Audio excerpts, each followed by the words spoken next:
Nah, kembali lagi di Hard Restored Info. Di video ini kita lihat pengaturan tersembunyi di Oppo Find X9 Ultra. Ayo mulai.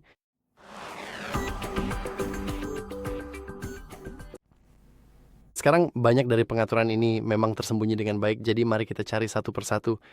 Pertama, kita masuk ke pengaturan dan gulir ke paling bawah. Sekarang masuk ke tentang perangkat, gulir sedikit ke bawah dan pilih versi. Di sini kita punya beberapa hal yang berbeda dan Anda perlu mengetuk nomor versi beberapa kali sampai kita menjadi pengembang. Tapi sebelum menjadi pengembang, kita harus memasukkan kata sandi layar kunci saat ini. Selamat. Sekarang kita sudah masuk ke mode pengembang. Yang perlu Anda lakukan sekarang adalah keluar, dan di bagian sistem dan pembaruan, kita sudah punya opsi pengembang, sesuatu yang sebelumnya tidak mungkin dilakukan. Dan di opsi pengembang, kita punya, banyak sekali. Dan maksud saya, banyak sekali pengaturan yang berbeda. Secara teknis, saya bisa saja menyebutkan pengaturan acak dan menyebutnya sebagai pengaturan tersembunyi karena memang tersembunyi dan memang pengaturan, jadi semuanya masuk akal. Tapi saya ingin menunjukkan satu yang sangat penting yang menurut saya adalah tab gambar di sini. Kita punya dua hal yang berbeda. Misalnya, kita punya kemampuan untuk menampilkan pembaruan permukaan.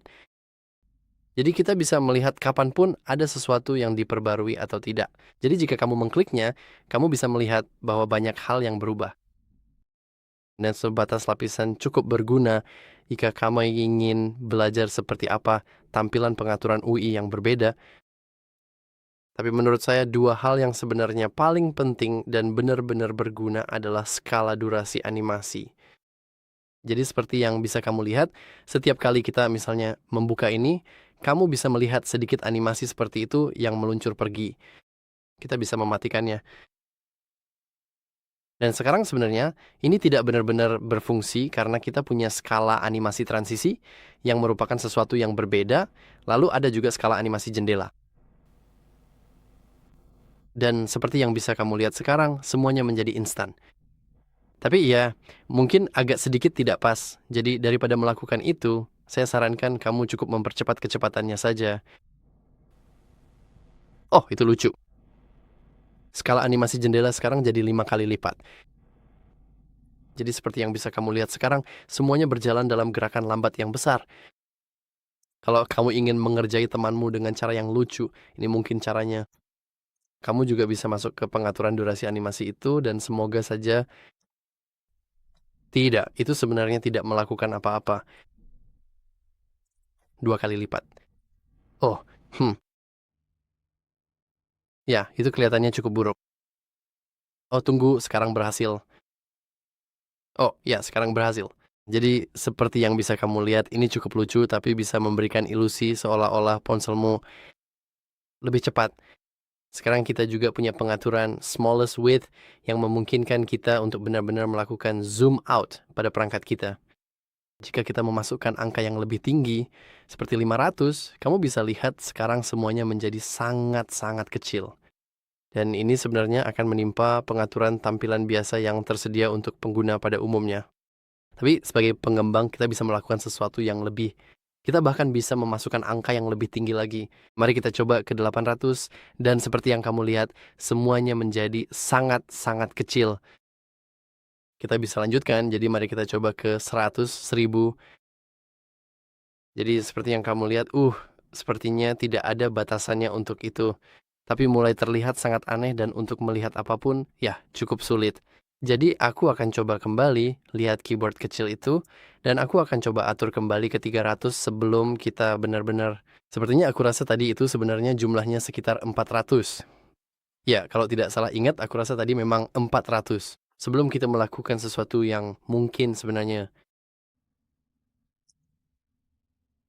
Oh, itu lucu. Tapi tetap saja cukup menyedihkan. Ya, pokoknya sebagai yang terakhir, sebenarnya aku bisa saja menjeda video dan memperbaikinya. Oke, aku sudah berhasil memperbaiki animasi jendela yang lambat, yang cukup lucu. Dan sekarang akhirnya mari kita tinggalkan pengaturan pengembang dan mulai membicarakan hal lain. Dan hal lain itu adalah tombol snap, yaitu tombol yang bisa ditemukan di sebelah kiri perangkat kita. Dan seperti yang bisa Anda lihat, kita bisa menetapkan aksi cepat ke tombol ini. Mengerti? Jadi, kita punya beberapa pilihan berbeda. Yang pertama adalah fitur AI ini, yang mirip seperti Mindspace. Kita bisa mengetuk untuk mengenali dan menyimpan konten layar yang pada dasarnya adalah screenshot.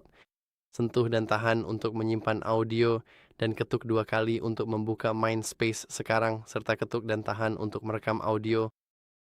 Tapi pertama-tama kita memang perlu melakukan ini, mulai dulu. Setuju? Tentu saja kita ingin melakukannya. Tentu setuju, tentu saja. Jadi sekarang kita punya fitur bawaan yang bisa kita tekan dan tahan. Ya ampun, mari kita ubah ke bahasa Inggris. Sekarang kita bisa tekan dan tahan. Astaga, saat menggunakan aplikasi ini, sekarang kita bisa tekan dan tahan. Dan kita bisa membicarakan apa saja dan seharusnya akan merekam serta melakukan beberapa hal keren. Dan begitu kita lepaskan, kita bisa melihat bahwa sesuatu telah ditambahkan. Kita bisa mengetuk 2 kali untuk masuk ke ruang pikiran ini. Dan seperti yang bisa kamu lihat, kita punya beberapa memo suara. Dan ya, ini cukup keren, tapi saya tahu banyak orang sebenarnya tidak benar-benar menggunakannya. Jadi sebagai gantinya, kita bisa masuk ke Snapkey kita dan benar-benar mengubah beberapa hal. Misalnya, kita bisa mengubah suara dan getaran, kita bisa masuk atau keluar dari mode jangan ganggu. Kita juga bisa langsung ke kamera atau ke fitur lain. Kita juga bisa langsung menyalakan center, dan saya tahu ini sebenarnya bisa sangat-sangat berguna. Perekam yang mirip dengan memo suara, tapi punya lebih banyak kemampuan seperti terjemahan, screenshot, dan bahkan tanpa aksi sama sekali. Jadi menurut saya, mungkin center adalah yang paling penting atau screenshot. Semuanya benar-benar terserah kamu, tapi saya percaya fitur Snap ke Mindspace ini cukup menarik. Saya tidak ingin bilang mengecewakan, tapi banyak orang yang belum tahu tentang fitur ini. Dan menurut saya ini adalah fitur yang sangat bagus. Meskipun begitu, sebagai sedikit fakta menarik saya rasa, yaitu bahwa kita punya AI yang sudah terintegrasi. Sekarang kamu mungkin akan bilang, ya tentu saja kita punya AI. Setiap ponsel sekarang punya AI. Dan memang kita punya Oppo AI, tapi sebenarnya tidak semua hal yang berhubungan dengan AI ditampilkan yang cukup aneh, karena kita bisa masuk ke kamera kita. Kita punya kemampuan misalnya untuk masuk ke mode Hasselblad High Resolution yang sangat-sangat bagus untuk dilakukan. Mengambil foto di lingkungan yang sangat bising. Tapi yang paling penting, saya akan melakukan sesuatu seperti ini, yaitu kemampuan untuk masuk ke foto-foto kita sekarang. Jadi biar saya masuk ke sini, kita bisa masuk ke menu edit, dan di sini kita punya editor AI yang sangat-sangat berguna. Kita juga punya fitur AI Recompose yang cukup lucu. Pada dasarnya, fitur ini memotong bagian-bagian tertentu. Dan misalnya, saya tahu bahwa AI ini sangat menyukai aturan sepertiga. Jadi kita punya opsi tengah-tengah, atau sebenarnya kali ini hanya ada opsi tengah saja. Apakah ini benar-benar sepadan? Menurut saya tidak. Tapi yang paling penting mungkin adalah fitur penghapus, karena ini adalah pengaturan tersembunyi yang sebenarnya bisa berguna. Tentu saja semua ini masih dalam tahap pengembangan. Jadi jika kita mencoba melasso pot bunga kecil kita dan menghapusnya, maka latar belakangnya mungkin akan agak sedikit rumit, tapi sebenarnya hasilnya cukup bagus. Tentu saja bayangannya masih ada, tapi tidak ada yang menghalangi kita untuk menghapus bayangan itu juga seperti ini. Lalu kita bisa masuk ke mode paint. Oh, masih dalam proses penghapusan. Oke, kita membuang banyak air dan RAM untuk yang satu ini. Kita juga bisa masuk ke mode paint over dan melukis di atas bayangan ini. Dan semoga bayangannya akan hilang.